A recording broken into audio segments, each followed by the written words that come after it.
Shalom, shalom. This is Sophia, the American Miriam, and I'm on my daily grounding exploration.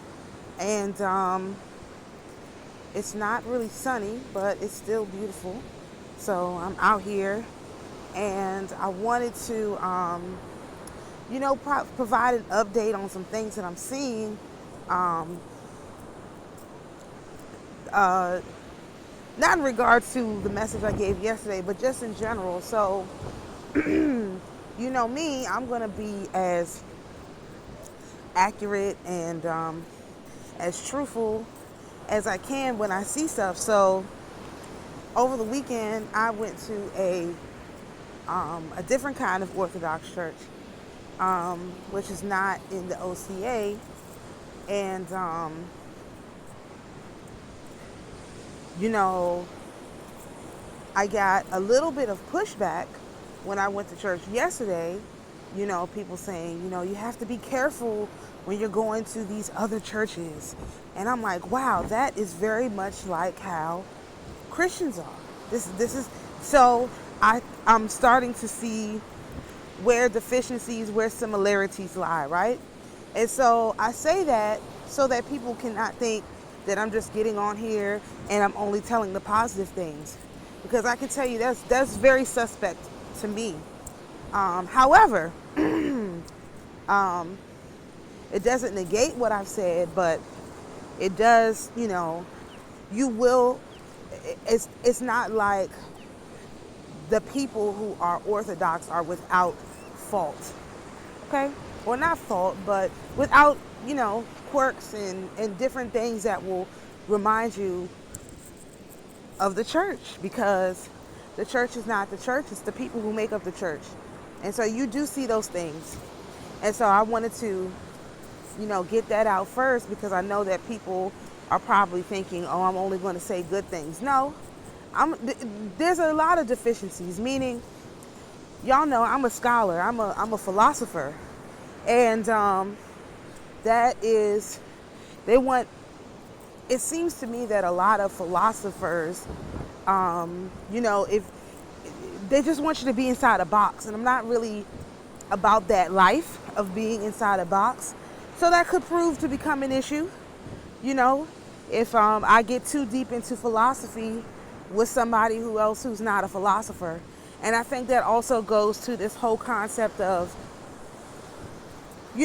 casting pearls before swine, and people who are not philosophers trying to have philosophical discussions when they're, infantrymen. And there's nothing wrong with frontline infantrymen, just like there's nothing wrong with peace, there's nothing wrong with nuns, sisters, whatever. There's nothing wrong with anybody. But you got to know your audience and know who you're talking to. So that was a good lesson for me yesterday. And something else I learned is that, because I had been wondering, the video I made the other day, I was like, I got the answer before I got the question, right? About where's the priestesshood of Zedekiah Bob. And I got the answer before I had the question.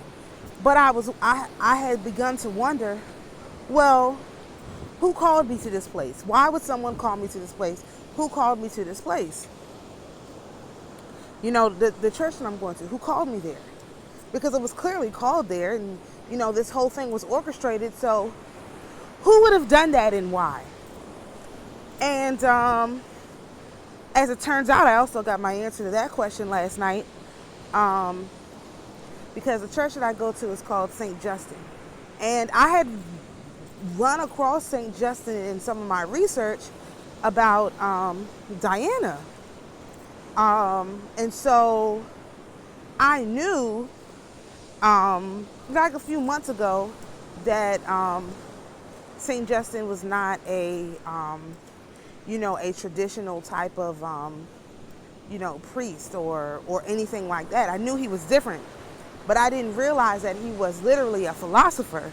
And much like St. John of Chrysotom, St. John S., let's just call him that,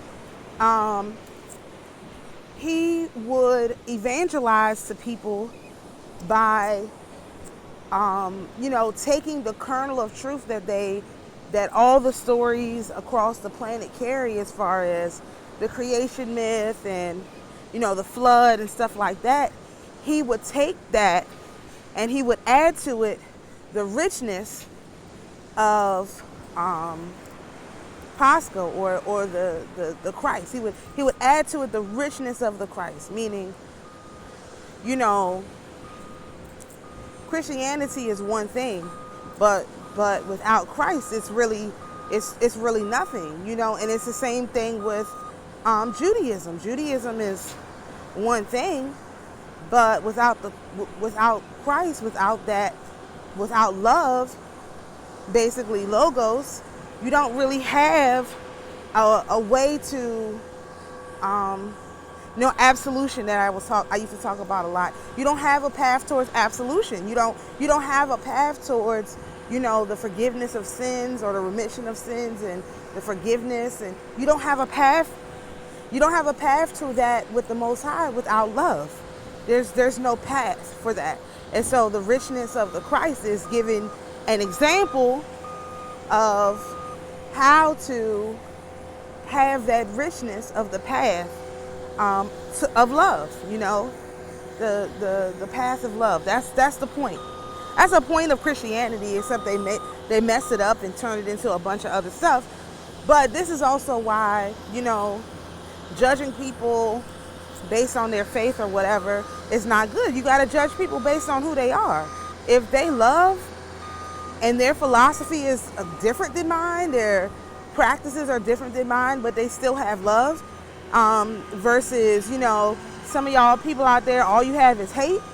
It don't matter how much Hebrew, Negro, Jew, whatever you got in you, if you don't have love, you don't really have much. You're not doing a lot. What you are doing is creating more karma for yourself, but as far as evangelizing, as far as teaching people how to love, you don't have that. And so that's the point. And so back to the story. So yesterday was actually the feast day celebration for St. Justin, which is actually today. Now, this is actually crazy because today is my brother's birthday. So again, talk about being called talk about being given an answer without knowing. So there's lots of ways I could have come across this information. So this just so happened to be the one that worked, but it's clear to me this information was trying to get into my hands.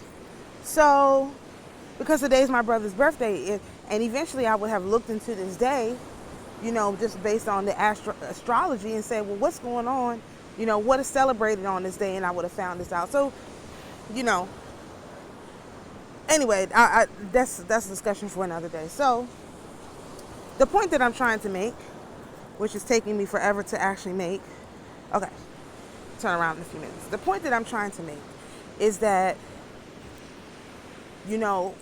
what entity specifically called me into orthodoxy would have been St. Justin. And the reason why I say that is because, number one, I'm at the only church in the country, the only Orthodox church in the country named after this particular saint, he is the patron saint of this church. And number two, he was a philosopher and a thinker and an evangelizer, much like I am.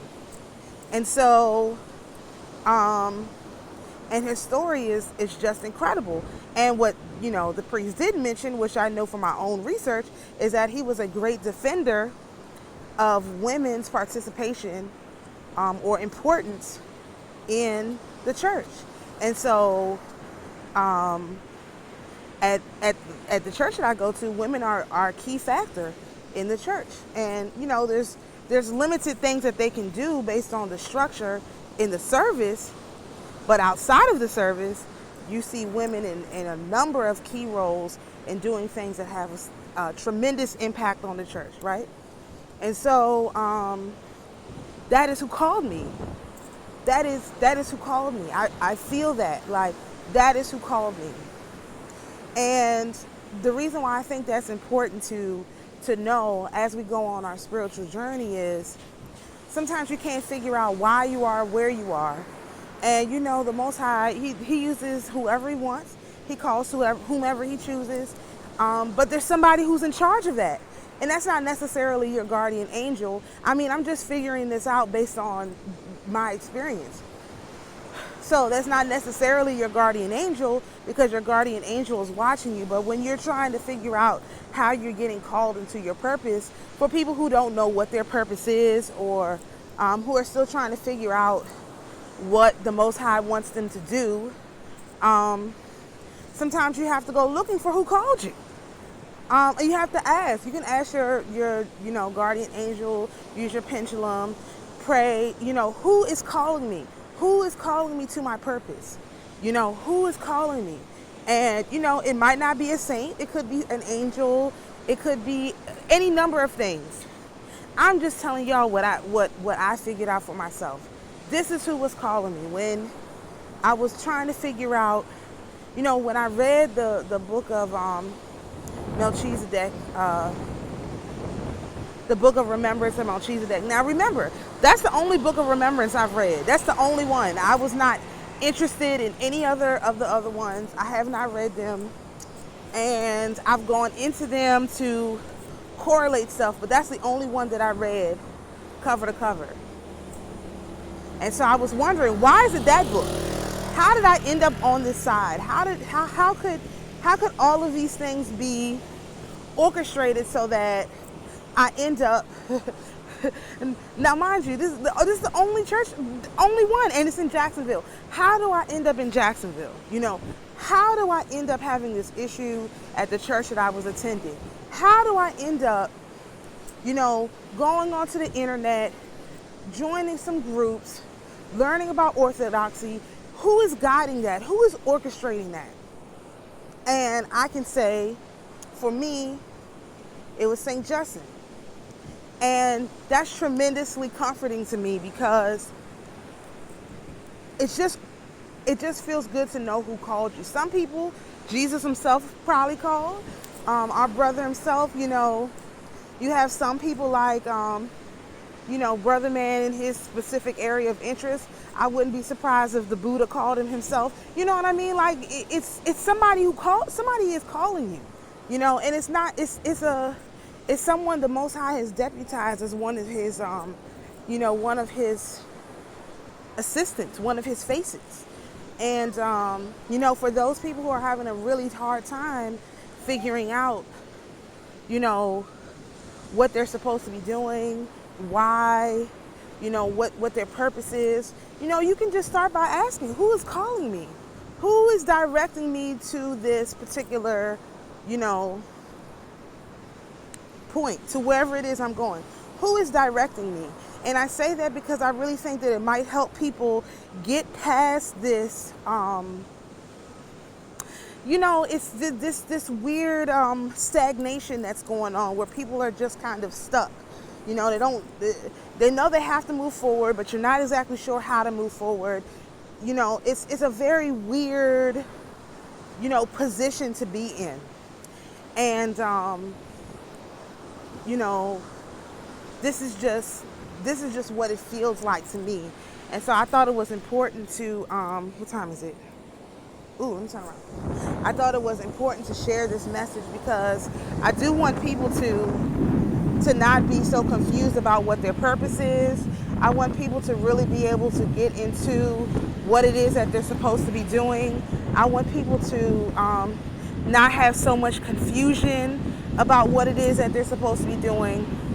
And I want our people to be so traumatized trying to find what it is that we're supposed to be doing. Now me, if I had a long time ago, this is my brother's birthday. Like, literally, if I had just looked it up and said, who's affiliated with this day, I could have come to this information as a very young person. And so because I didn't, I had to go all the way around, take me through all kinds of hoops, all kinds of stuff to get the information in my hands. And based on my astrocartography, it is clear, that an Orthodox saint was calling me. There's no doubt about it. My astrocartography confirms it. Again, I found out about the astrocartography part before I found out that, it was St. Justin. I didn't know. I didn't know this yesterday. I literally didn't know this yesterday when I did my video. I had no idea. I only found out. I only recognized it this morning when I woke up. Like, oh, this is who was calling me. This is who was orchestrating this part of the plan so that I get here. And so, and the reason why I have, already sort of been thinking about this is because, when you get baptized, you pick a patron saint. So there's a patron saint over each country. There's a patron saint over each parish. There's a patron saint over each person. And so you, as an adult, as a child, your parents pick your patron saint. And so I've picked some out for my kids. But as an adult, you have to pick your own. And, suggestions I got from people. No, actually, my patron saint, again, this is another one of those things. My patron saint called me before I even knew that was my patron saint. So I can now start to see how, these different, people have been, and these different saints have been calling me before I even, knew what was going on. The one I picked for myself, the one I picked for my kids, all of them, they were all calling before I even got to them. And I had no idea, and now that I'm having this conversation, I'm really, that's really impressed upon me. They were calling me. I didn't even know who was calling me, And it says the Most High calls each one of us by name, and so what's the process for that? So I feel like this is just another piece of the puzzle for how we're being called by name. It's not that the Most High himself is not calling us. It's that he's deputized these different people, these different spiritual people, these different angels, these different entities to make sure that we complete the mission. Because I can only imagine that if I have to complete the mission. There's no way I complete the mission without, coming into Orthodox. There's no way I resolve my lifetimes of karma without going into Orthodoxy. It's not possible for me based on my astrocartography. That's obvious. And, for everybody it's different. Although I do believe that where you have the most lines crossing on your chart is more than likely the area, specifically the religious beliefs that you have to, that will lead you to who has been, calling you.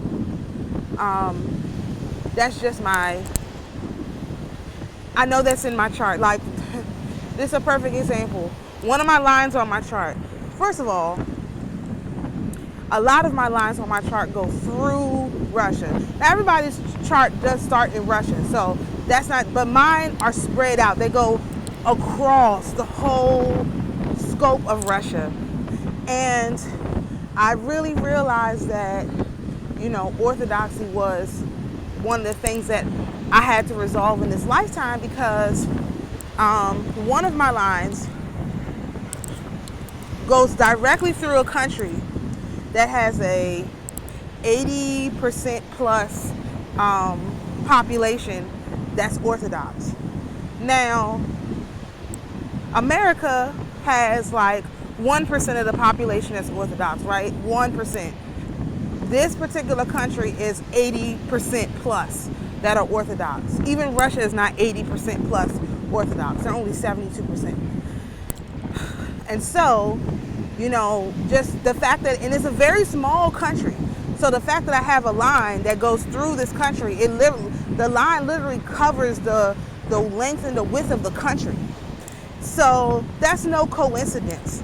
Again, some of this stuff is just not a coincidence. You just have to really tune into the frequencies to figure out what is a coincidence. But nothing's a coincidence, really. But some of these things are messages, and some of the things are not messages. And you have to be tuned in to the frequencies to know what is a message and what is a message for you right now and what is a message that will reveal itself later, right?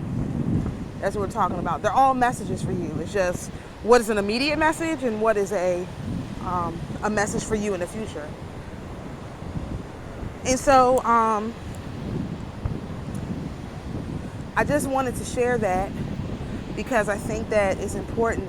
Number one, that I share when I do observe problems. And number two, one more thing about that. I also found out, this is why the icons are so crucial. So I found out in the icons of Jesus, he is dressed differently because he is dressed like a philosopher.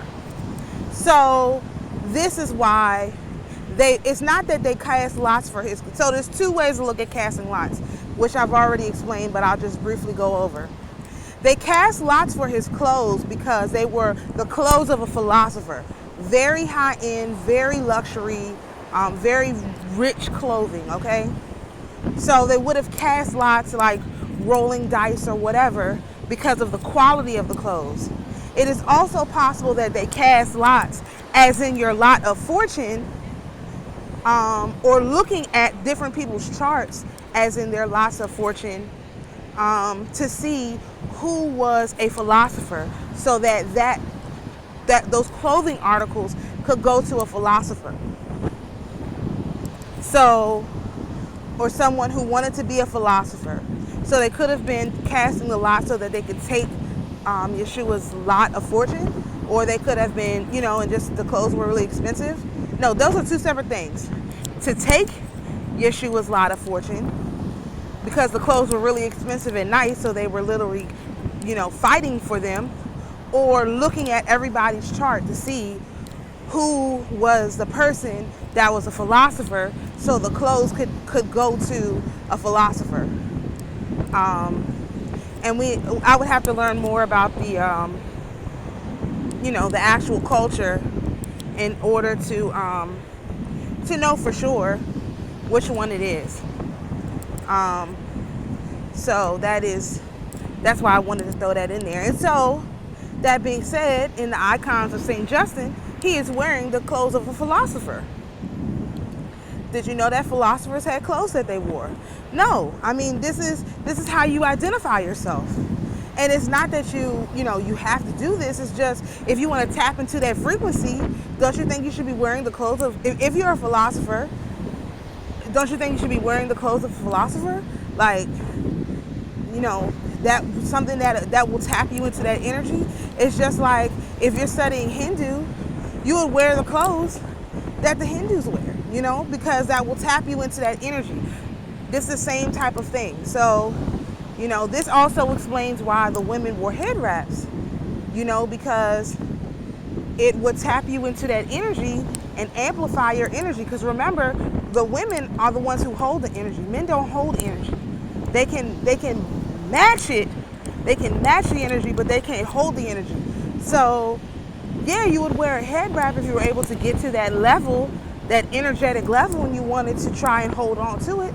That's what you would use the head wrap for. I mean, it makes sense. It makes sense if you think about it. If you're looking for a solution, knock and the door shall be open, seek and ye shall find. All those things are true. All those things are true. So we just, we are called in this time to do better at, figuring these things out, discovering our purpose. We're out of the shadow of Mercury, so, communication should basically turn back on. It was like a light switch went on in my head, like, oh, that's how I ended up. Because people ask me, why are you in Jacksonville? Oh, I don't know. I just, I got the word to move, and I moved, and it was to Jacksonville, and I have no idea. And I really didn't know why I was here. I thought it was, the schools. I thought it was, I had no idea why I was here, but now I know, oh, St. Justin called me. Okay. Now I can accept that.